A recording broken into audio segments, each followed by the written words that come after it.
beaucoup évolué depuis le temps dans les 60 dernières années.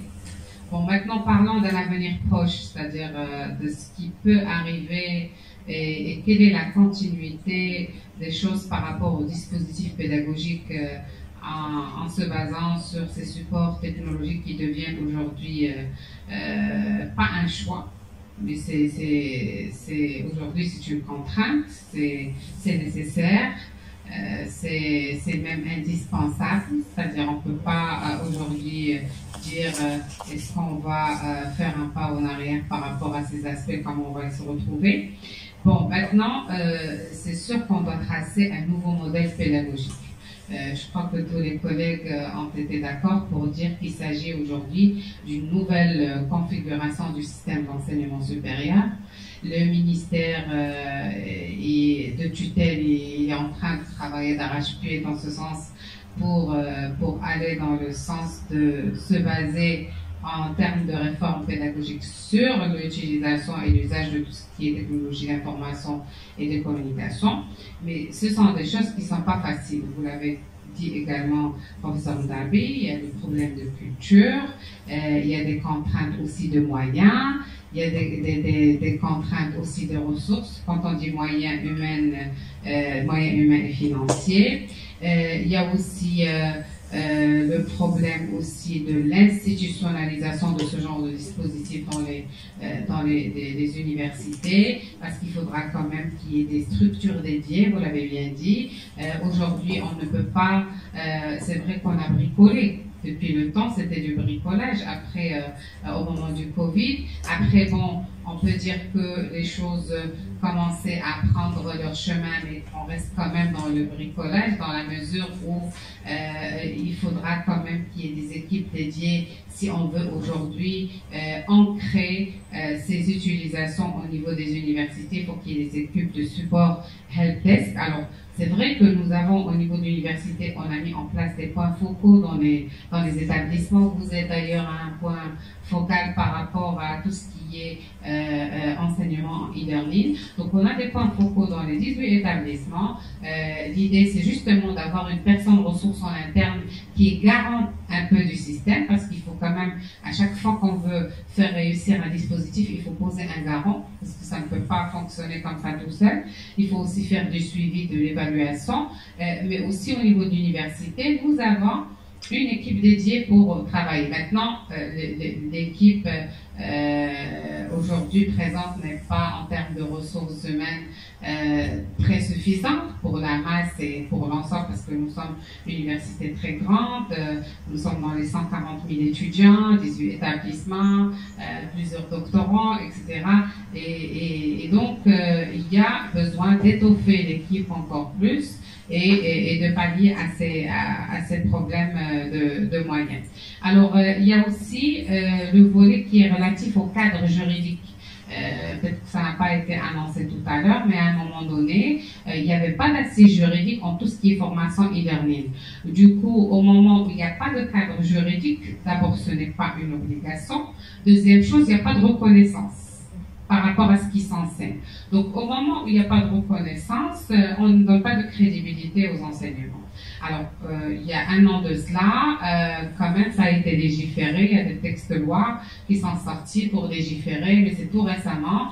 Et à un moment donné, je me rappelle très bien qu'on ne pouvait même plus payer les enseignants qui ont fait des heures supplémentaires ou bien ceux qui ont fait des vacations en mode e-learning. Je parle sous contrôle de Madame Chitiewi qui gère ce volet financier. L'agent comptable refusait catégoriquement de compter les heures qui ont été faites. Alors qu'on savait qu'on était dans une période de Covid, que tout le monde par évidence était derrière son PC pour faire des cours, mais on ne payait pas ces gens-là parce que tout simplement il n'y avait pas d'assise juridique. Même si on sait pertinemment que c'est la réalité, que les gens ont bien assuré. Donc, je pense aussi qu'il faut qu'il y ait un accompagnement en termes de cadre juridique pertinent, complet, pour en fait, introduire toutes les facettes relatives à ces contraintes. Et l'autre contrainte, c'est la disponibilité des outils et des plateformes. C'est clair, il y avait des problèmes de coupure d'Internet. Il y a aussi les étudiants qui n'ont pas la possibilité de se connecter de chez eux. Mais à peine, je pense, de 2 ou 3 semaines, nous avons reçu du ministère un message comme quoi ils vont équiper tous les étudiants par une carte SIM avec une connexion intégrée. Déjà commencer par ça pour qu'ils puissent le mettre sur leur téléphone et pouvoir suivre leurs cours. On nous a même demandé des points focaux au niveau de l'université et tout pour suivre ce projet. Et donc il va y avoir des cartes SIM pour tous les étudiants. C'est vraiment une opération très importante. Et il y a des financements qui sont en cours pour des campus complètement connectés pour faciliter et mettre en place des centres d'apprentissage en librairie au sein des universités. C'est-à-dire au moment où ils se déplacent pour leurs cours, pas forcément dans l'amphi avec un enseignant, mais dans une salle où ils vont pouvoir se connecter et suivre un cours à distance. Alors, donc, c'est vraiment apprendre autrement, aller vers tout ce qui est pédagogie interactive, le système des classes inversées, et puis aussi l'évaluation, parce qu'il faut qu'on sorte un peu des modalités classiques en termes d'évaluation et penser à évaluer autrement nos étudiants à distance ou bien aller vers des évaluations formatives. Alors, juste pour terminer, au service de l'innovation pédagogique, je pense, c'est-à-dire c'est comme si je vais vous donner c'est juste des réflexions que je partage avec vous par rapport à certains points clés de réussite et de bonne continuité de ces outils. C'est de l'accompagnement d'abord. Il faut absolument qu'il y ait d'accompagnement des enseignants, des étudiants. Il faut qu'il y ait du soutien. Et aujourd'hui, on lance des cycles de formation spécifiques aux enseignants. C'est en cours. Nous sommes en train de le faire chaque année. On lance formation des enseignants spécialement pour tout ce qui est pédagogie adaptée au e-learning. Mais il y a besoin encore de renforcer et de faire et de généraliser parce que là, aujourd'hui, on le fait de manière volontaire. Les gens s'inscrivent et tous ceux qui ne veulent pas, ils ne le font pas. Aujourd'hui, je pense qu'il y a obligation à ce que tout le monde s'y mette parce qu'aujourd'hui, c'est une nécessité. Ça fait partie du mode d'enseignement. Les étudiants également qui vont être formés par leurs enseignants. Alors, deuxième point, nous avons besoin encore plus de développer des partenariats pour qu'on puisse aussi être aidés parce que très bien, le budget au niveau du ministère, même de tutelle ou bien des universités, c'est limité. Même s'il y a une loi de finances, il y a aussi des priorités, il y a des contraintes, etc.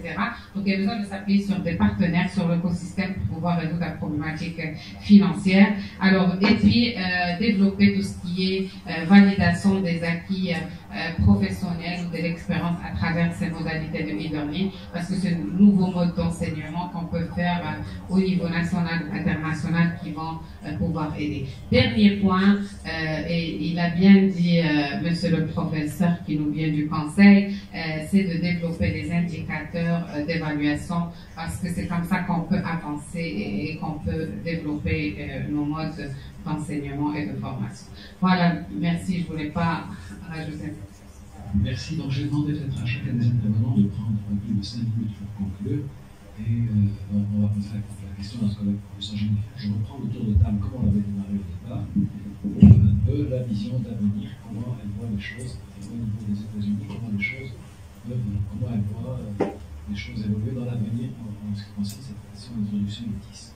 The question is, how do you see the future of education in the US?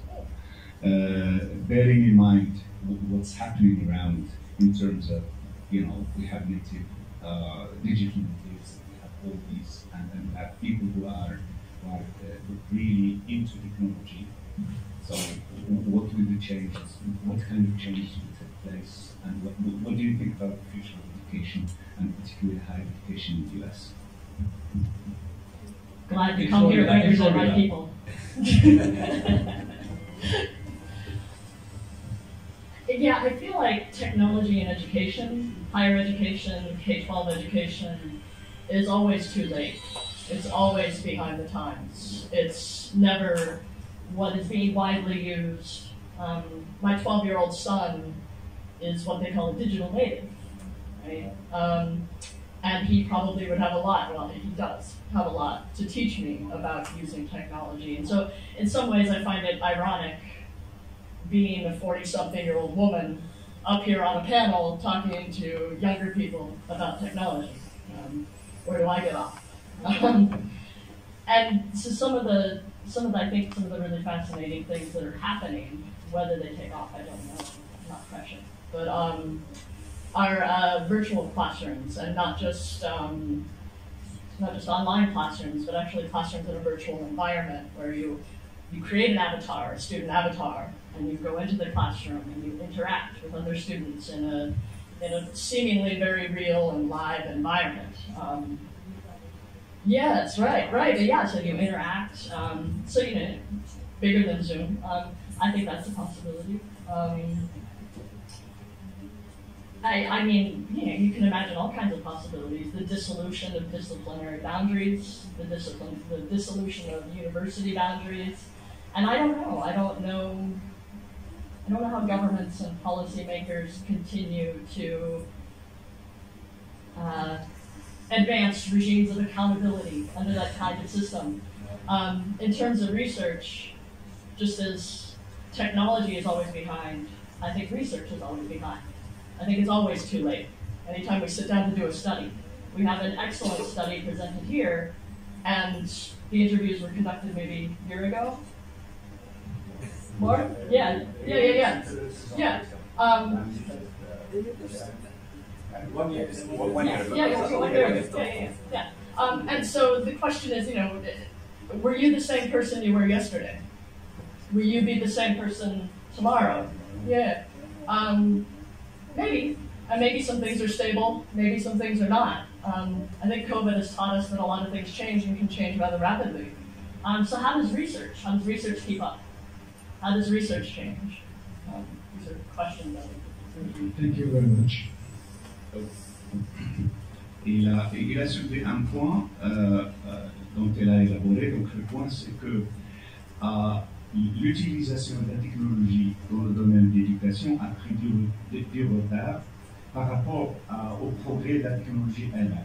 Donc, et pose la question, quand on va être au même vitesse, c'est-à-dire et les technologies et l'enseignement, et il a posé même la question sur le plan recherche. Est-ce que la recherche en éducation suit la recherche de développement de la technologie? Donc, il a donné un modèle qu'il pense donc peut-être qu'il va qu'il produira en futur, c'est que peut-être les étudiants vont aller à l'université d'une façon virtuelle sous forme d'avatar, et donc ils vont rencontrer les autres étudiants. C'est comme ils le font donc dans le monde actuel, donc sous forme de métaverse, etc. Donc, je vais juste, je vais réagir à ce qu'il a dit. I will just react to what he said.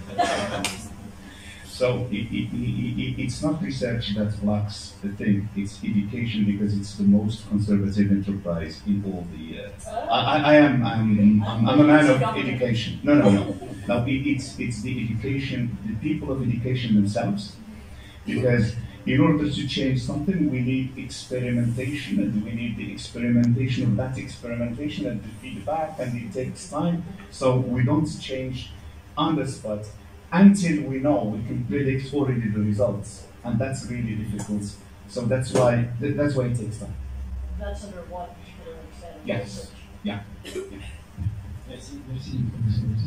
Donc, je vais rapidement demander à chaque intervenant de prendre les 5 minutes pour conclure et donner ses dernières impressions. Mais je voudrais revenir avec nos collègues du Conseil supérieur de l'éducation. Au Maroc, on travaille sur la vision 2015-2030.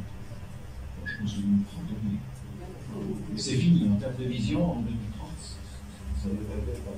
Non, je parle juste en termes de vision. Il nous faudrait quand même de la vision. Où c'est que vous en êtes? Qu'est-ce que vous projetez? Est-ce que vous avez, en tant que chargé d'innovation, est-ce qu'il y a des idées sur l'utilisation des KISS pour l'avenir? Il n'y a pas de souci, merci professeur. Et avant de commencer, je vais essayer de répondre à votre question par une autre question, si vous permettez. Vous parlez comment on voit le futur subi ou le futur construit. Si on entend, c'est qu'on veut construire. Exactement. Sinon, on voilà. subirait. Justement, nous voyons l'innovation non seulement, d'abord on ne la limite pas au solstice, d'abord. L'innovation, on la prend toujours comme un input, non pas comme un objectif. Dans la mesure où, pourquoi on a parlé tout à l'heure du diagnostic, le département que j'ai mis en place au sein du conseil s'appelle Veille, Prospective et Innovation. Normalement, elle devait être appelée Veille, Innovation et Prospective. Le professeur Hassan Smeili m'avait dit que ça va faire VI. Donc on fait VPI. Ça, c'est exactement pour vrai. Et l'idée est la suivante. La veille et l'innovation, la veille et l'évaluation, on les utilise pour déterminer le diagnostic. Et si on a un bon diagnostic, si on fait un bon diagnostic, pour atteindre les objectifs qu'on veut atteindre, c'est-à-dire la prospective, on doit ajouter de l'innovation. C'est le souci que nous avions avant, toujours quand on faisait des benchmarking, c'était on ne veut plus de solutions importées de l'extérieur pour les greffer au système marocain parce que la greffe ne tient pas, ne prend. En termes médical, voilà, malheureusement. Du coup, l'idée est la suivante. Si on fait un bon diagnostic et faire ce qu'on attend toujours, des solutions marocaines aux problèmes marocains, c'est innover, tout simplement. Ces solutions marocaines aux problèmes marocains, c'est innover. Rien de plus. Et, en bon mathématicien et économètre, je vais dire, de la veille, de l'évaluation pour diagnostiquer, plus de l'innovation, plus epsilon T, ça nous donne le futur. Epsilon T, c'est le terme d'heure. C'est-à-dire, permettant de faire des œuvres. Il n'y a pas de problème. C'est-à-dire, on ne va pas dire que demain nous aurons X étudiants qui vont intégrer le marché du travail. Et entre parenthèses, le marché du travail, ce n'est pas que l'entreprise. Il faut qu'on revoie un petit peu. Voilà, il y a de l'entrepreneuriat, mais il y a aussi les collectivités territoriales, il y a aussi l'administration qui ont besoin de l'élite, si vous voulez, de l'université. Il ne faut pas qu'on oriente seulement vers l'entreprise. L'administration a besoin des meilleurs éléments, la collectivité territoriale a besoin des meilleurs éléments. Il faut qu'on intègre ces employeurs aussi dans nos calculs. Comme premier point. Pour conclure, je reviendrai à ça, si vous permettez. Je suis d'accord avec vous sur deux points très importants, deux grands défis que nous avons. Je vais revenir à Mme Giffard. Aujourd'hui, au sein du Conseil, moi-même, je suis responsable d'un projet qui est le suivant. Est-ce que la recherche scientifique, on en a parlé avec Ségouzienne au sein du Conseil même, à quel point on utilise de la recherche scientifique dans la préparation des réformes éducatives? Est-ce que nos réformes sont réfléchies scientifiquement? C'est la question d'actualité au sein du Conseil dont je suis responsable aujourd'hui.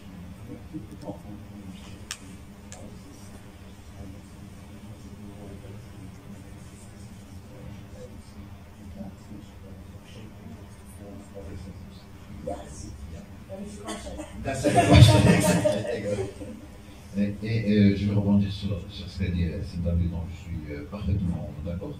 Nous avons deux grands défis en termes de recherche scientifique, mais en termes aussi d'études et tout ce qu'on fait. Nous avons d'abord un problème de data, de données et d'informations. Un énorme problème d'information. Et ça, je pense que tous les laboratoires, là où il y a de la réflexion, nous avons ce problème. De la donnée fiable et de la donnée pérenne. Parce que malheureusement, si on veut faire des panels, par exemple, on a des données sur 3 ou 4 ans, des vides, des données sur les autres années, là, on ne peut plus faire de la modélisation. C'est un énorme problème qu'il faut qu'on règle. Le problème de la date.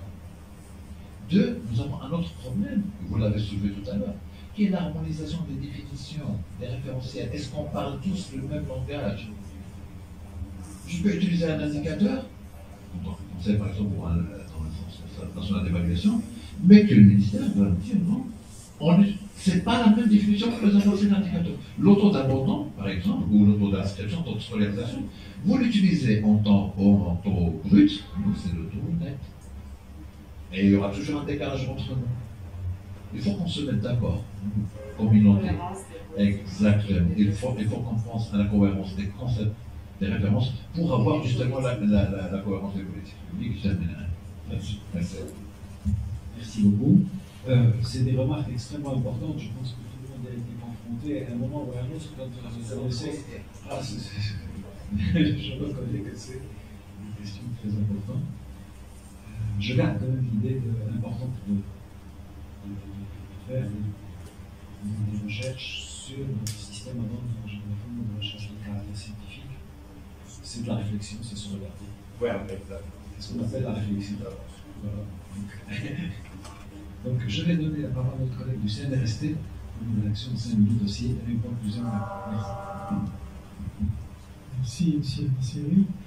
Je vais commencer par quelques réponses sur quelques questions qui étaient soulevées auparavant.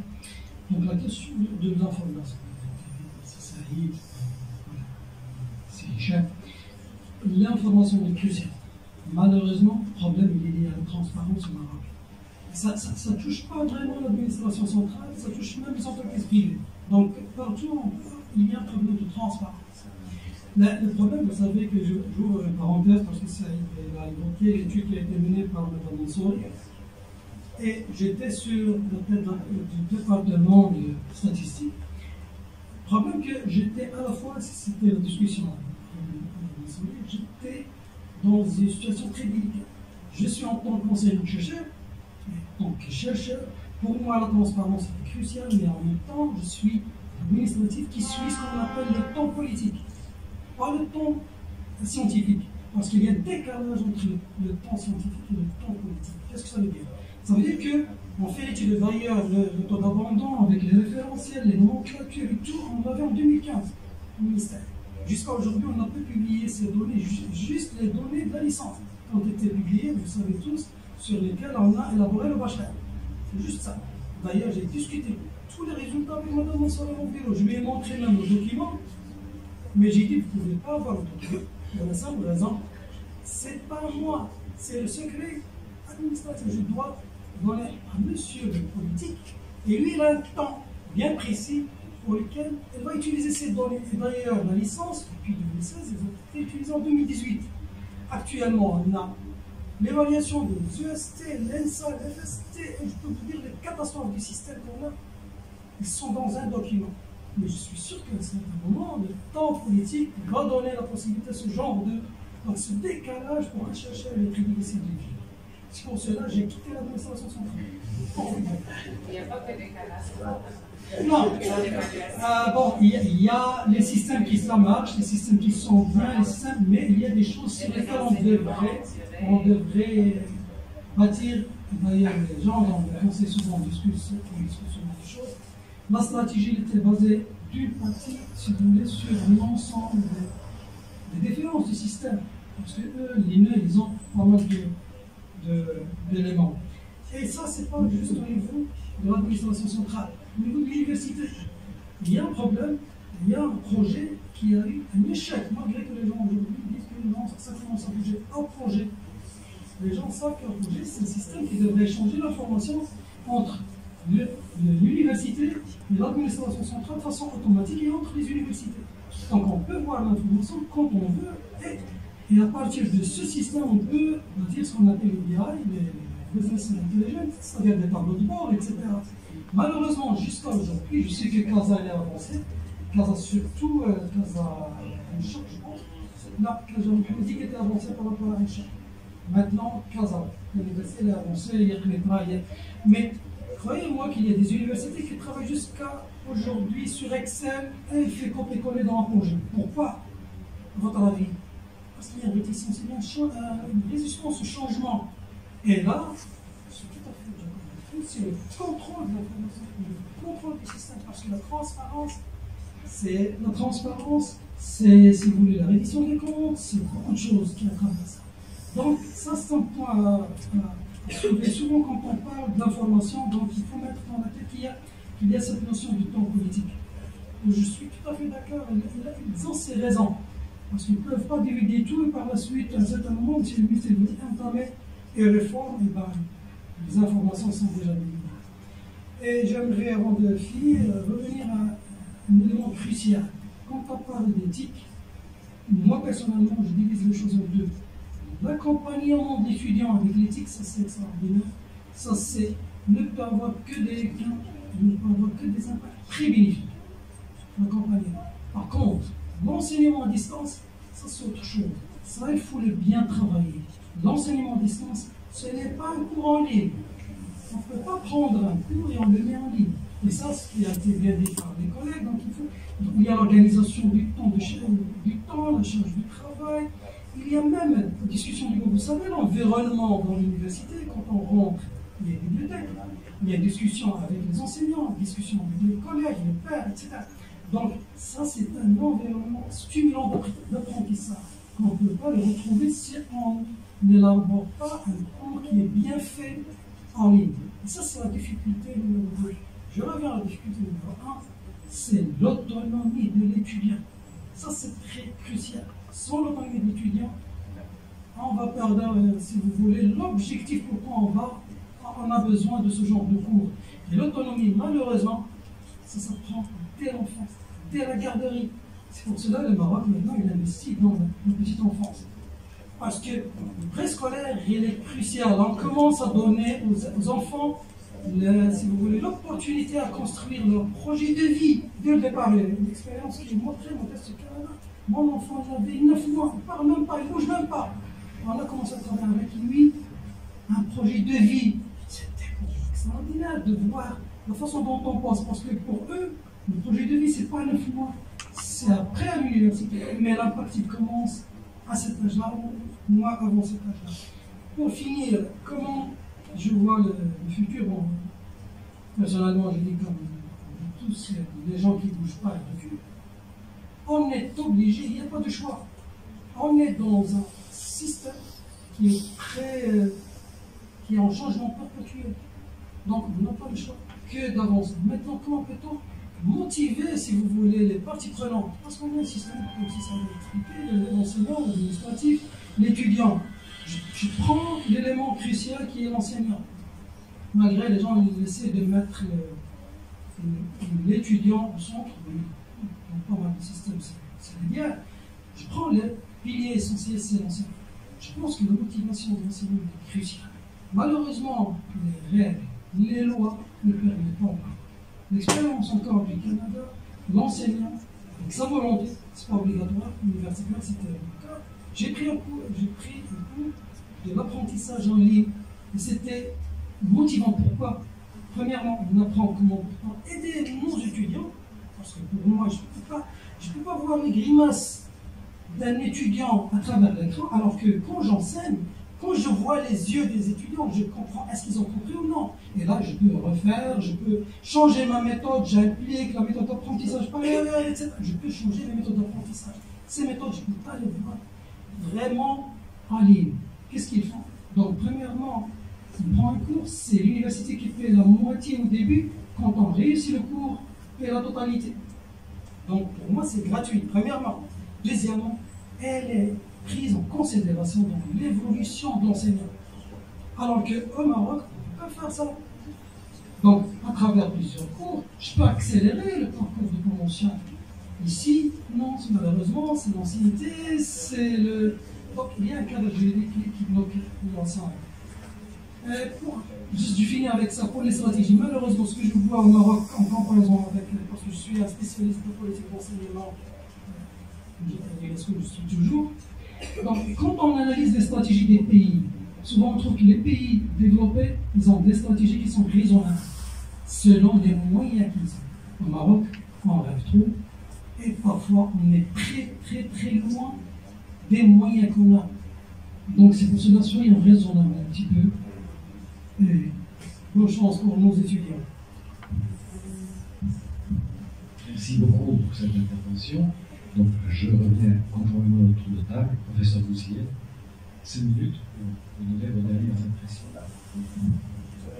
Parfait, allez-y.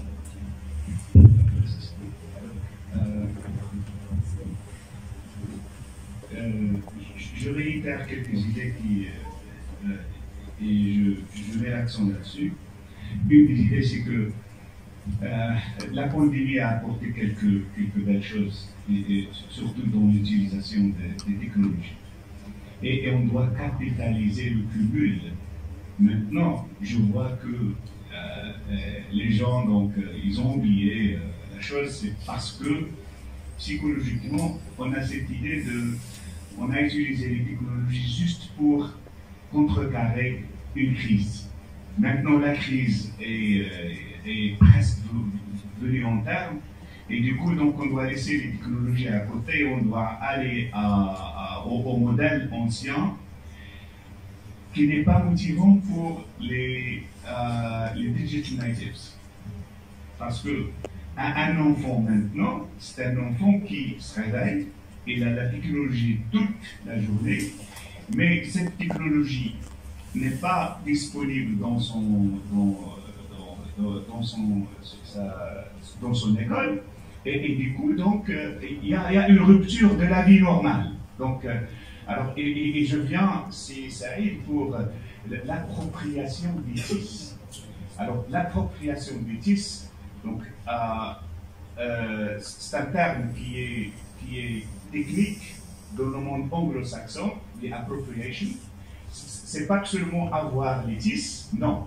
C'est de normaliser les TIS, c'est lorsque les technologies deviennent normalisées dans notre quotidien. C'est-à-dire qu'il fait partie de mes... Bon, vous l'avez bien dit, donc c'est ça que c'est, donc ce sont toutes ces choses. Mais l'appropriation, c'est essayer d'avoir les technologies et de les faire partie de mon quotidien. Si je suis enseignant, donc les technologies, il faut qu'ils fassent partie de mon enseignement, de mes pratiques de l'enseignement. Et je reviens à la formation des formateurs. Donc, dans la littérature internationale, il y a une chose qu'on a soulevée, c'est que les technologies, c'est self-directed learning. Et il n'est pas imposé. Alors, on va, avec notre propre gré, on a l'exemple de Serwan qui nous a donné 3 exemples. Donc, d'avoir une motivation intrinsique. Et encore, dans la technologie, ce qu'on a eu, c'est pas un workshop qui va changer la mentalité de la personne.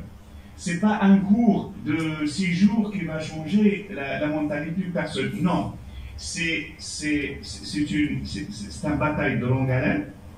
C'est une bataille de longue haleine que la personne, parce que changer les attitudes, c'est pas au jour au lendemain. C'est une question qui se passe petit à petit. Et pour changer notre système, Monsieur le Président, on doit changer d'abord le système primaire, Servan l'a bien dit, et le système secondaire. C'est pas jusqu'à l'enseignement supérieur qu'on va espérer avoir l'autonomie des apprenants. Non, non, non, pas du tout. C'est pas, je l'ai dit clairement lorsqu'on parlait de problèmes des langues, et on a essayé de mettre en place toute une structure, toutes ces choses-là. J'ai dit, mais bon, quelqu'un qui ne maîtrise pas le français et qui a étudié le français pendant 12 ans, on ne va pas régler le problème avec 30 heures, avec 50 heures, avec un cours en ligne. Non, non, on doit régler le problème là où le problème apparaît. C'est pas en aval, on doit le régler en amont. Si on veut régler tous les dysfonctionnements de l'éducation, on doit les régler. Donc, il y a maintenant des cours. C'est comme les compétences du 21e siècle. Et je parle des digital skills, là où il y a information literacy, computer literacy and media literacy. Ces 3 sont absolument nécessaires dans le secondaire et le primaire. Alors qu'on a fait une étude sur ce qu'on enseigne au secondaire, surtout au collège, c'est peu, c'est juste des notions d'informatique. On a le manuel, on a analysé le manuel d'informatique, c'est juste le bureautique. et un peu de hardware, donc la carte mère, la souris, le clavier et toutes ces choses. Je suis presque... voilà. Mais le changement est nécessaire. Ce modèle ne peut pas résister encore plus parce qu'il y a des choses encore, des méthodologies de pédagogie basées sur la gamification. Alors, gamification, c'est pas une mode, c'est plus une mode. Il est là. Les métavers, ils sont là. Alors, la recherche scientifique doit maintenant attaquer les autres technologies avancées telles que l'intelligence artificielle, deep learning and machine learning. Si on veut progresser. Merci. Avant de donner la parole à Sylvie pour conclure, j'ai un collègue dont je n'ai pas pris la question tout à l'heure, donc je suis désolé, donc je me donne si vous voulez intervenir, c'est une intervention de plus encore par Sylvie. Voilà, parce que j'ai complètement. Merci, excusez-nous. Non, pas de problème. C'est seulement serré. Justement, donc l'essentiel de mes réflexions ont été développées avec mon cher professeur. Tout à l'heure, au niveau de la pause, on a discuté de la chose. On avait dit que c'est beaucoup plus simple. Dans un premier temps, c'est un problème culturel. Donc, nous, en tant que Marocains, je ne sais pas ce qui se passe ailleurs. On a une certaine phobie envers la machine, envers la technologie. C'est vrai que maintenant, avec les nouvelles générations, cette phobie-là commence à disparaître. Mais une fois que ça devient obligatoire, on n'avait pas le choix, on est obligé de s'adapter. La preuve, c'est qu'au niveau de la période de pandémie, l'État a mobilisé toutes ses ressources justement pour réussir ne serait-ce que justement l'aspect enseignement. On l'a réussi ailleurs, par exemple le monde de l'entreprise, on a fait la télédéclaration, le télépaiement, et ils sont obligés de le faire, donc ils s'adaptent. Je crois qu'on doit aller dans le même sens. Tant que ce n'est pas obligatoire, tant qu'on a encore ce choix-là, on cherche toujours la facilité. La preuve, donc moi j'ai fait beaucoup de formations dans ce sens-là, assurées au niveau de l'université, la présidence de l'université, mais je ne voyais pas l'intérêt. C'est vrai que je participais. Cet intérêt est apparu surtout pour la période de la pandémie. Donc, j'espère qu'au niveau de l'université, il y aura cet engagement justement à rendre le modèle d'enseignement plus généralisé et plus adapté et plus pratique et auquel s'adaptent à la fois les étudiants et les enseignants et justement l'administration. Merci. Merci, ça me fait penser ça me fait penser à la... Donc ce serait une évolution c'est une approche connue, hein, telle que c'est celle qui s'applique à nous. C'est Jacques Monod avec le hasard et la nécessité. Ça veut dire qu'on évolue en fonction de ce qui est nécessaire. Du hasard et de ce qui est nécessaire. Donc c'est une évolution du système éducatif à la Jacques Monod, donc avec hasard et nécessité. On dépend des événements qui arrivent et puis on réagit obligé, par obligation. Bon, peut-être que c'est l'un des modèles, peut-être. C'est le mot de conclusion. Oui, donc je réagirai, merci Monsieur le Président, par rapport à ce qui a été dit, à travers quelques points. Déjà, je veux bien tirer l'attention que le thème de notre recherche, ce n'est pas uniquement l'enseignement, c'est tout le système universitaire, dans lequel justement il y a la partie gouvernance, la partie administrative. Et là, je peux vous dire que finalement, à ce jour, cette partie-là n'a pas eu peut-être une chance de bénéficier des avantages justement des nouvelles technologies de l'information, que ce soit par peut-être le employeur ou bien par volonté. Si je cite à titre d'exemple la partie par exemple financière, et là je parlerai sur le contrôle de Madame Chitiri. À ce jour, pour préparer un paiement de 2000 dirhams, il faut préparer 50 papiers, 60 papiers. Chose qui est anormale. C'est-à-dire le coût du papier, c'est beaucoup plus cher, peut-être que l'indemnité elle-même. Avec pas de signature, le président, je ne sais pas, la délégation de signature, l'agent comptable, et voilà. Ça a été dit par M. Salva tout à l'heure, mais il a parfaitement raison. L'État, il sait bien ce qu'il fait. Il peut pousser très loin la digitalisation. La preuve, tous les ministères pourvoyeurs de fonds de l'État, la douane, d'administration fiscale qui sont hyper développés en ce moment. Même le ministère de l'Intérieur, quand on parlait d'argent, soutien aux familles nécessiteuses, etc., en quelques secondes, sinon en quelques jours, on a eu un système rapide, etc. Même chose pour tout ce qui est vaccin. Bon, c'est extraordinaire. Il suffit maintenant de mettre le numéro de la carte, on a le. Donc, bref, l'idée est là, les moyens sont là. Peut-être, encore une fois, je reviens à la question de la volonté. Deuxième aspect, et là j'interpellerai Madame Alami. Je dis malheureusement, par rapport à l'information, il y a aujourd'hui combien d'établissements, même à l'université Arsenal, dans lesquels on peut se déplacer aujourd'hui pour avoir ce taux d'insertion. On n'a pas d'enfant. Je commence par mon établissement, l'UST. Aujourd'hui, est-ce qu'on peut calculer le taux d'insertion de l'UT? J'ai peur de vous dire que peut-être elle est à peu près epsilon, sinon zéro, pour la simple raison que les étudiants ne s'intègrent pas immédiatement dans le monde du travail. Les étudiants de l'UST aujourd'hui passent par l'UST pour faire autre chose, toujours dans le sens d'un cursus universitaire. Toute la question du système d'UT, est-ce qu'il est toujours jouable? Tout le monde en est convaincu. Et on garde le même système, on demande des réaccréditations, alors qu'on est aujourd'hui réellement des classes préparatoires, et pas autre chose. Un autre aspect concernant maintenant l'enseignement à distance, là, je pense que c'est un aspect qui est plus ou moins négligé, c'est que concernant l'égalité des choses. À mon sens, l'égalité des choses, c'est plus aspect. Un niveau d'évaluation des examens, etc. Jusqu'à présent, cette équation n'a pas été résolue. Comment faire pour que tous les étudiants, même à distance, soient traités sur le pied d'égalité? Deuxième, très important. Pardon. Deuxième chose très importante, c'est je dirais l'environnement social de l'étudiant. Est-ce que tous les étudiants chez nous ont un espace de 200 mètres carrés, une villa, une chambre personnelle dans laquelle ils peuvent suivre un cours à distance? Ou bien le cours à distance va être suivi dans un café. Donc c'est pour cela, l'enseignement à distance à 100% pour notre environnement, alors il n'est pas du tout là. C'est pour cela peut-être la solution qui a été tout à l'heure abordée, c'est la question de l'équipe. Peut-être une partie des étudiants ici, l'autre partie B. Les étudiants, une fois, de classe, il faut dire la réalité, n'ont pas ce bruit. On a des étudiants qui habitent dans 40, 50 mètres carrés. Toute la famille est là et ils veulent faire le cours à distance. Ils sont trois en famille à faire le cours à distance. Chose qu'on ne peut pas imaginer. Je reviens à la question d'un projet américain qui nous a été apporté il y a quelques années par la présidence de l'université Arsenal.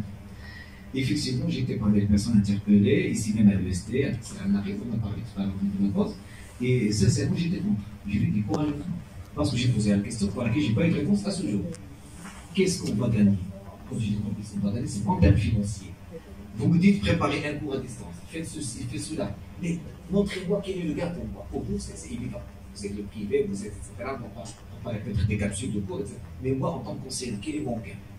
Question à laquelle on n'a pas pu répondre, ou bien on n'a pas voulu répondre. Donc, le projet est tombé à bout.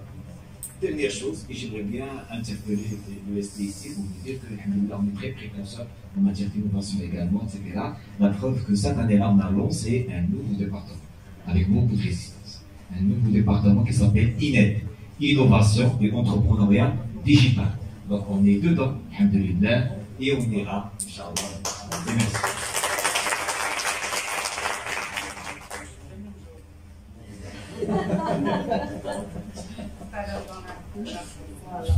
Je pense que notre table ronde touche à sa fin.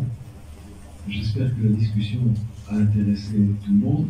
Ça nous donne des éclairages sur l'avenir. On aurait aimé plus d'éclairages sur l'avenir, mais enfin, on est toujours en train de suivre ce qui se passe pour comprendre de quoi demain sera fait. Ce qui est sûr, c'est que je pense qu'on peut difficilement imaginer demain sans une intervention importante des technologies d'information dans l'éducation. Est-ce que ce sera une bonne chose ou une moins bonne chose? L'avenir nous le dira. L'avenir nous le dira. Tout ce que j'espère, c'est qu'au Maroc, on aura un changement de culture pour oser penser demain. On imagine ce qu'il doit être et on construit un avenir parce qu'on est capable de le penser aujourd'hui. Si on ne le pense pas, l'avenir, on le subit. Notre collègue l'a très bien dit tout à l'heure. Et donc, on est toujours en retard. Et donc, une façon pour combler un retard, ce n'est pas ce qu'on va faire, c'est être capable de penser l'avenir. Juste avoir envie de le penser. Juste oser le penser. Dire, demain, Dans 10 ans, je ferai quoi? Vous êtes étudiant aujourd'hui. Vous vous dites, je ne vais pas poser la question, on verra bien. Et puis, on subit au jour le jour. Et puis, on regarde ce que tout le monde a fait, on fait pareil. Ah, qu'est-ce qu'ils ont fait les autres? Ah, ben oui, tout le monde a été faire ça, donc je vais faire pareil. Bon. Et il faudrait peut-être un jour essayer de penser l'avenir de l'éducation, penser l'avenir de nos institutions, penser l'avenir de l'enseignement, s'interroger, c'est plus dur, c'est plus fatigant. Mais c'est comme ça qu'on définit son avenir. Sinon, on le subit, ou bien on essaie des solutions qui n'ont pas bien marché, c'est de l'importer. De regarder ce que les autres ont fait et on l'amène chez nous, mais visiblement, ça, on a du mal à faire marcher, Voilà. Merci encore pour ce projet de recherche qui nous a donné l'occasion de cette discussion. Et un projet de recherche important. Il est important qu'on réfléchisse sur notre système, qu'on fasse des recherches sur notre propre système pour le comprendre, pour définir ce qui va être par la suite. Je pense que c'est important. Je suis très content de partager avec vous cette discussion. Merci beaucoup à nos collègues de l'EST, professeur Missolet, tous les collègues d'ici, le département de management et de l'AREN. Merci.